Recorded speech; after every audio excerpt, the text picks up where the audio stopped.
we are going to do our first TS111 TS116 tune to start our logging process, and then we're going to come back and look at the logs that we just captured. The first thing you want to do is open up your Power Core application.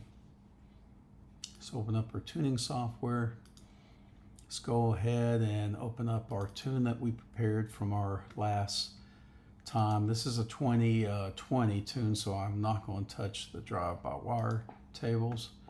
I am going to set the max twist 135, which seems kind of high. If we want to lower it, we can, or go back to whatever we had. Rev limit is set to equal our rev limit 1. I don't touch this. There's no need to go above 5.7. That's the stock value. But the rev by gear I do set to all 5.7s. Hysteresis is 200 RPM and the vehicle speed's 130. In fact, there's really no reason to have this any higher than 130. System, again, I changed the misfire from 5 to 120. Then we have torque limit tables. First one's okay. The second one was limiting, so I just put 100 in that one. Third, fourth, fifth table are all limiting, so I changed that to 100s, and then the rest of the tables are fine. Okay, once I have that, I do a save as. This case, I named it that. It could be any name you want. I would make it meaningful. So let's go ahead and make that a little meaningful. Well, let's keep it the way it is. You can make that base if you want, but this being in the base folder, this is base. Put in notes if you want. Changes, not dBY, but rev and speed limits, misfire and torque limits, base, pass, 0. All right. So we're going to go ahead and load that into a copy it over to the PV3 and flash that to your bike and go out and do some logs as my blog explains how to do the logs. You go to my blog and go to index, and if you're using a PVCX, this is the one you want to read. If you're using a PV3, go ahead and read this one. Setup. First, set up your channel display so you get actual data coming in. Read through here, and you know, if you're going to be tuning quite a bit or just interested in monitoring how your tune's doing, go ahead and get a mount for your bike. Mount that PV3. It's just an attractive looking unit, and go ahead and mount it. Now here's all the points that I want you to keep in mind. The big one is always ride 5 minutes or more before you start recording. And that means hook up your PV3, get it ready, go out and ride 5 to 10 minutes, pull off the side of the road in a safe place, or if you have it mounted, just hit the record button at that time, which is the little button with the circle on it.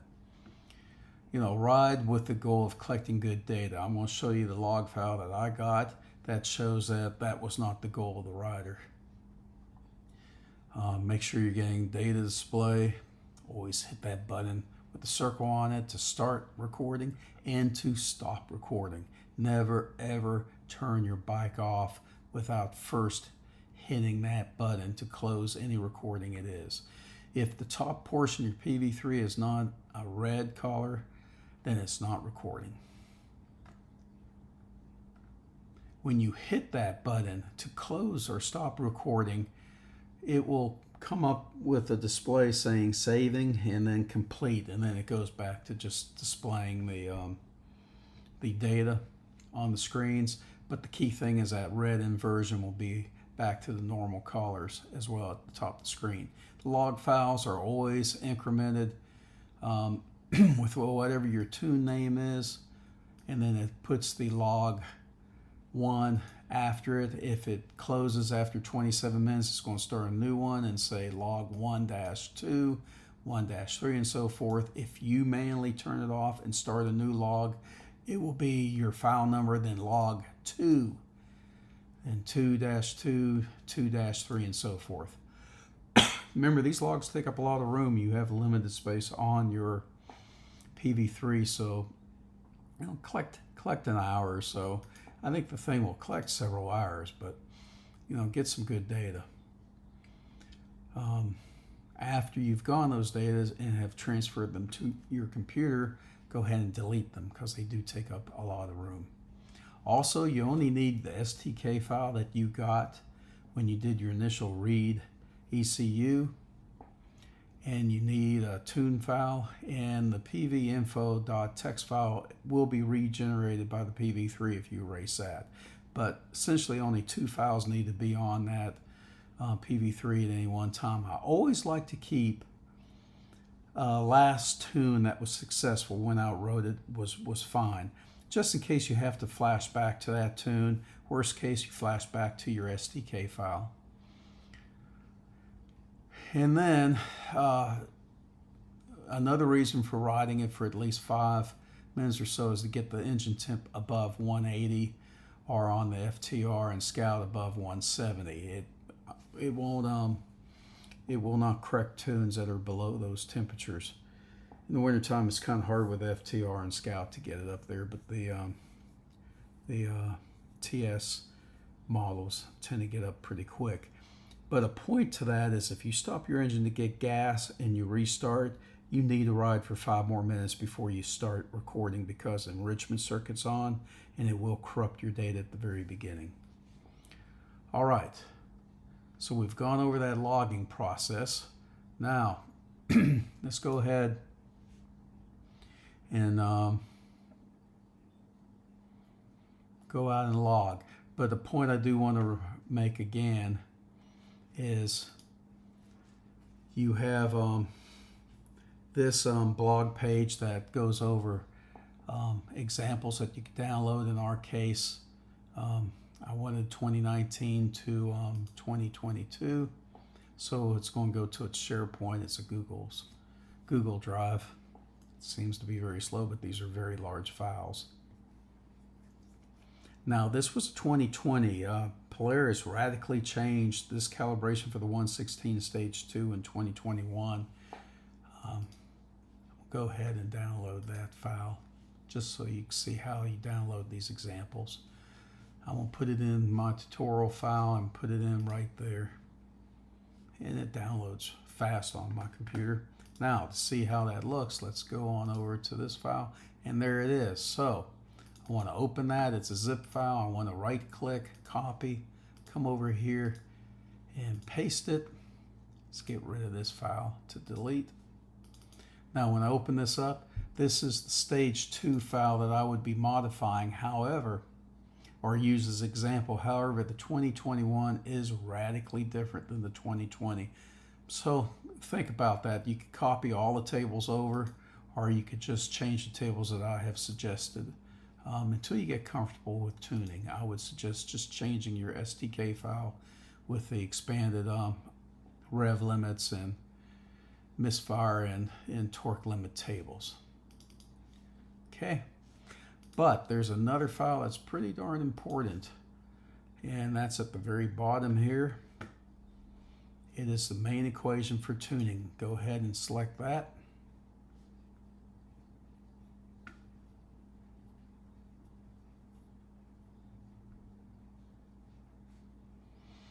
I don't know why the SharePoint's so slow for such a small file, but it is.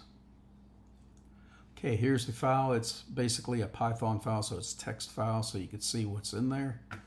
You want to download that. It's going to give you this warning, but there's no viruses in this. Let's go ahead and download it. We're going to go to the folder that you are doing your tuning in. Go ahead and create a new folder. Call it equation or equations, because this is where I'm going to put all the new equations we come up with, and then go ahead and save that. Let's go ahead and close out those files. And at this point, you can close this out.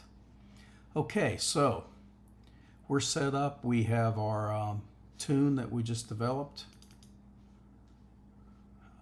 There. Right here, we have this tune over.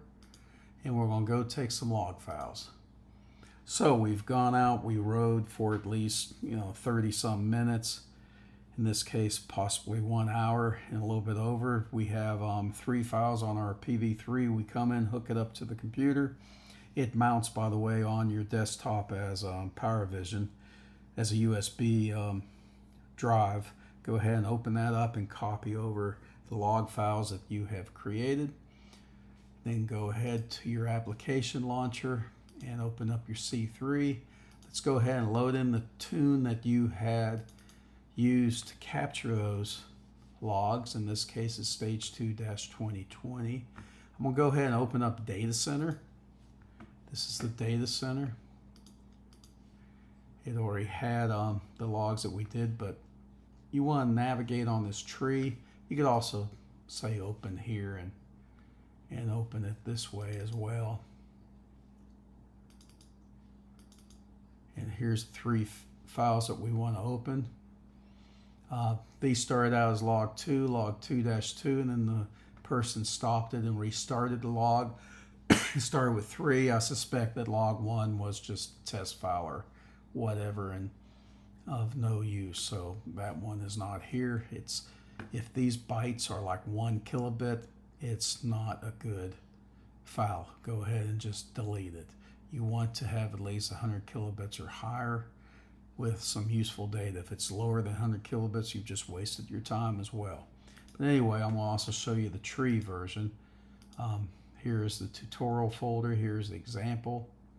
Open this up. Now I'm going to click on the first one. Now I could just open that if I want. And there it is. Let's close that. Let's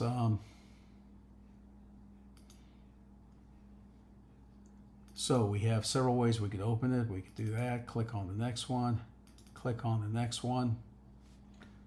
Or we can close them all. Click on the first one. Hold down your shift key down to the bottom, and then right click and say load files. If you have a lot of data files, that's a whole lot easier to do.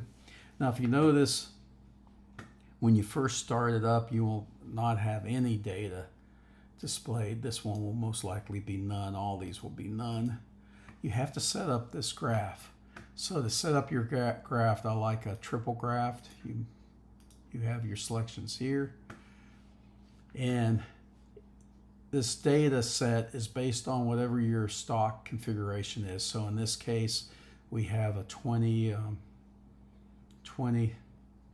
calibration. So I want to go under here. And on the very first graph, I always put in short-term fuel. And on this axis, on this side, I put in the short-term fuel trim rear. So we have front and rear. Here I like to have long-term fuel trim, so let's go down there and set that up for the front. Set this up for the rear.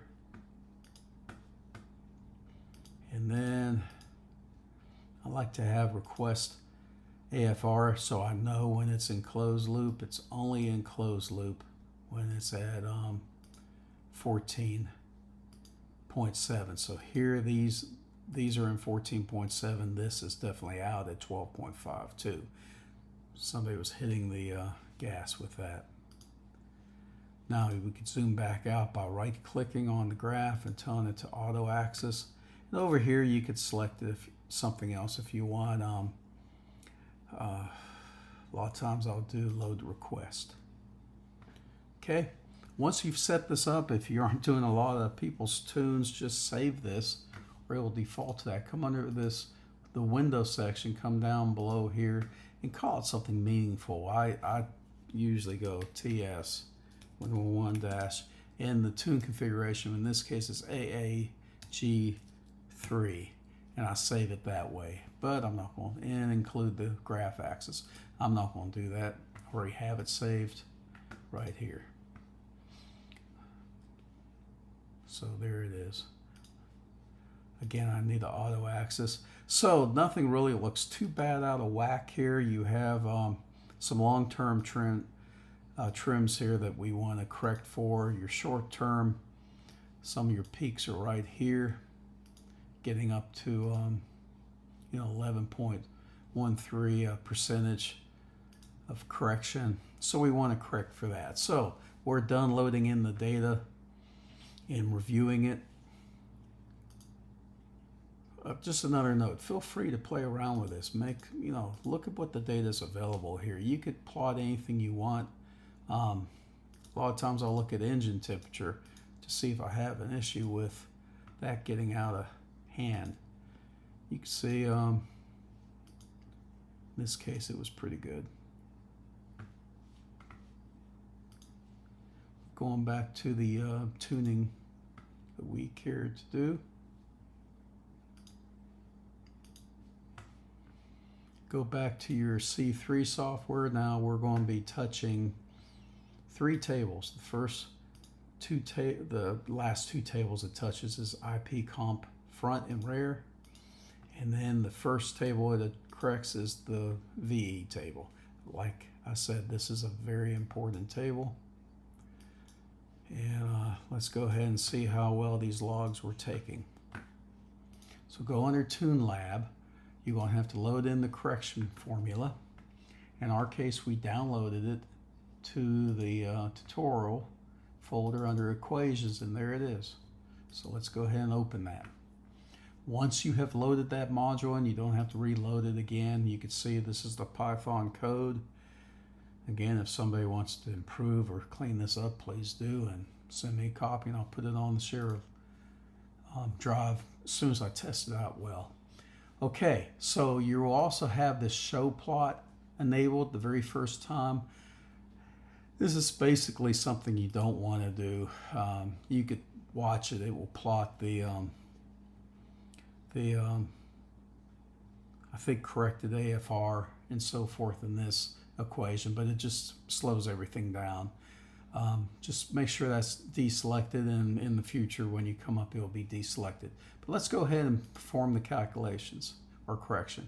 What it's going to do is it's going to use the Open Run Files and Data Center. That's why we load it in. You could also browse for it if you want, but boy, that's just a lot of work each time.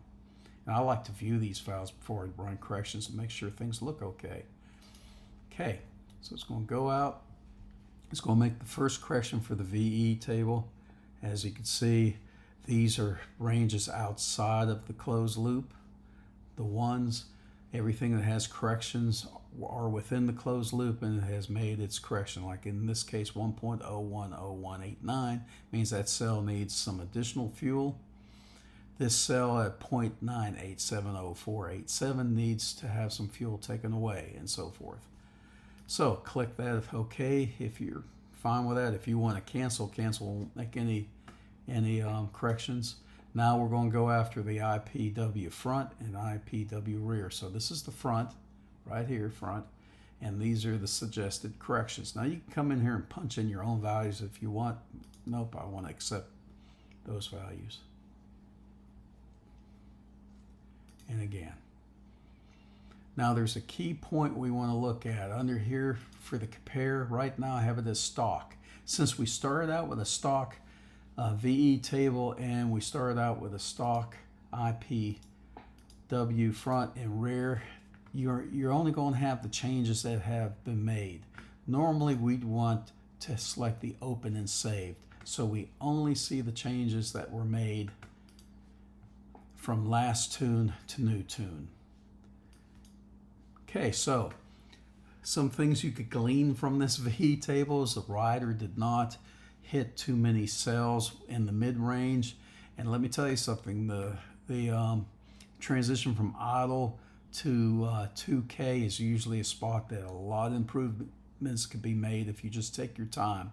So what I like to do is go down to like a church parking lot, any parking lot that's empty, and I just ride around in first and second under varying load. I use my light brake on the rear and load up the engine through here.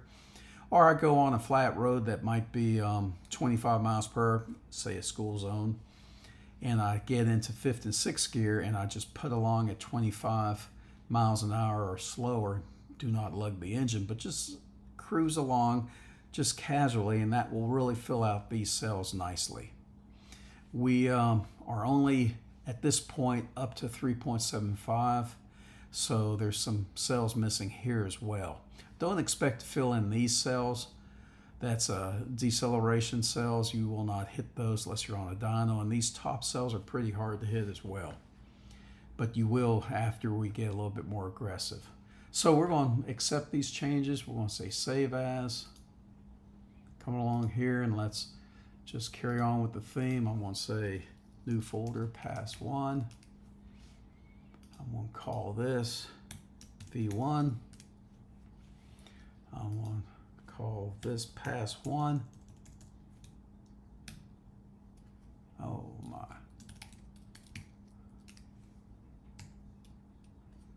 And we might want to say what we've done to this. Corrections made, VE, IPW, front, rear. And as you go out through this, you will be introducing perhaps timing corrections and so forth. So anyway, I want to save that. This is where it's going to ask you about the compatible stock file. Do you want that to be saved as well? Yes, I do. I don't want to have to hunt for it every time. So let's save that in that folder. Usually it goes right to that folder. I don't know why it did not.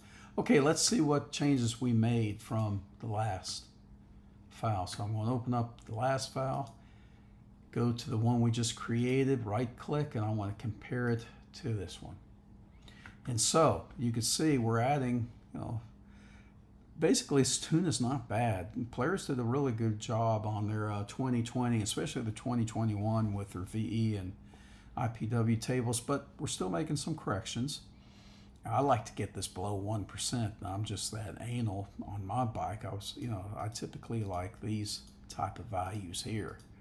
And you could achieve it if you keep tuning and adjusting. At some point, you're going to hit noise, especially with gas differential and all that. So you want to use the same grade gas and be consistent throughout the tuning process. Now, looking at the individual comp tables, we could see that it's took away some fuel here from the front cylinder, and we added some fuel on the rear cylinder. This is typical.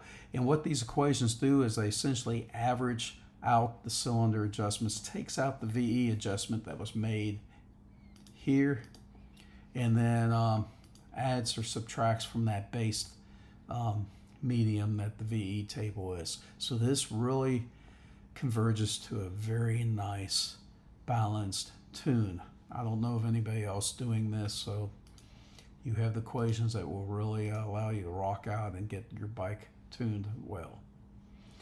That's it. One thing we do want to look at before we leave this is your log files again. Let's set up, say we want to look at some timing. We're going to come in here, and what I like to do is come in here and set this to the ignition timing correction knock front. I like to set this one to the ignition timing knock rear. And then I tell this none, tell this none. And I go back here and I select a double graft. Now, as you can see, we had some excursions. We have a little bit over 8 here, and we have more than 8 here of timing taken out.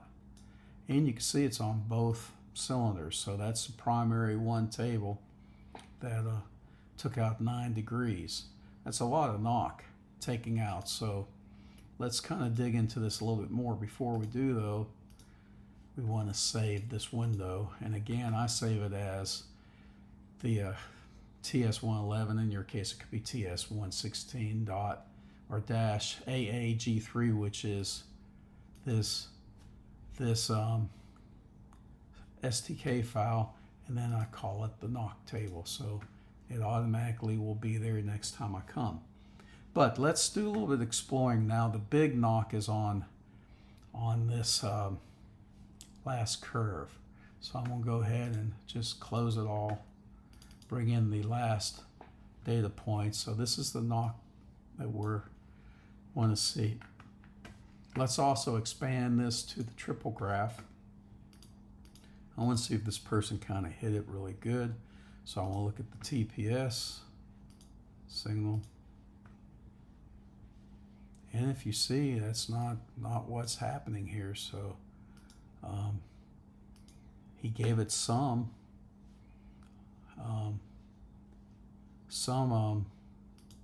throttle there. Let's look at what gear he's in.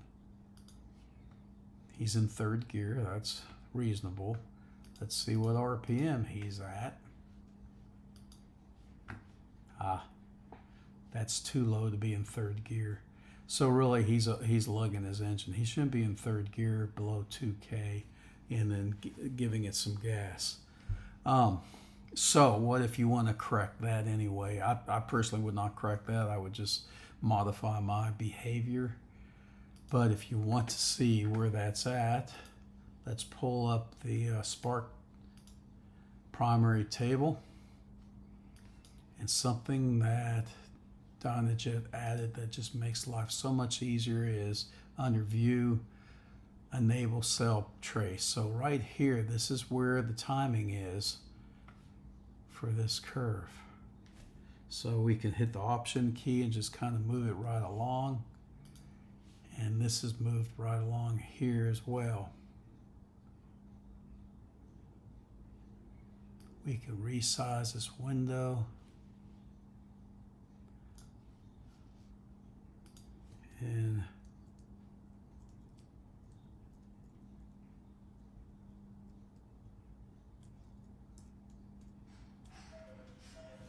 I guess I should just reposition this everywhere I wanted to. I forget what we hit when we do that.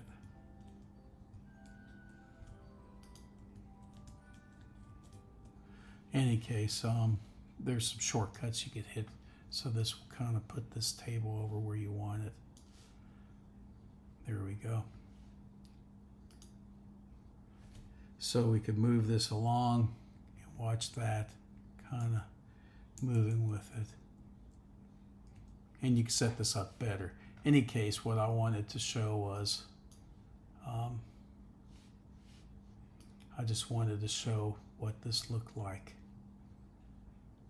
with some knock on it.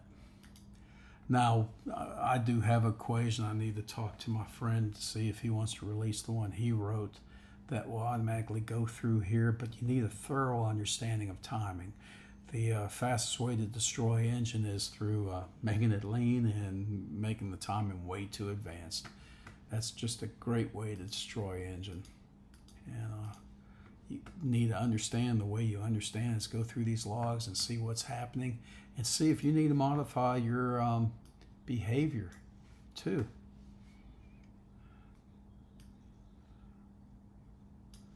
Okay, so that's the first tutorial. I'm going to turn off disable cells because it's kind of a nuisance unless you are doing it. Okay, I could also go back to compare now and compare it with stock, and I will see the changes that have been made from the stock file. We are adding a little bit of fuel to this bike. And that's your first log. So what you would do is take this V1, hook up your PV3, copy it over to your PV3, and go out for another log until you get really comfortable with tuning. Let's keep the operating range, which is dictated by the main target here, exactly as it is in your stock file. So you get comfortable tuning, you get a smoother engine for the idle through cruise, and then we will start discussing what we do when we start increasing this area of operation.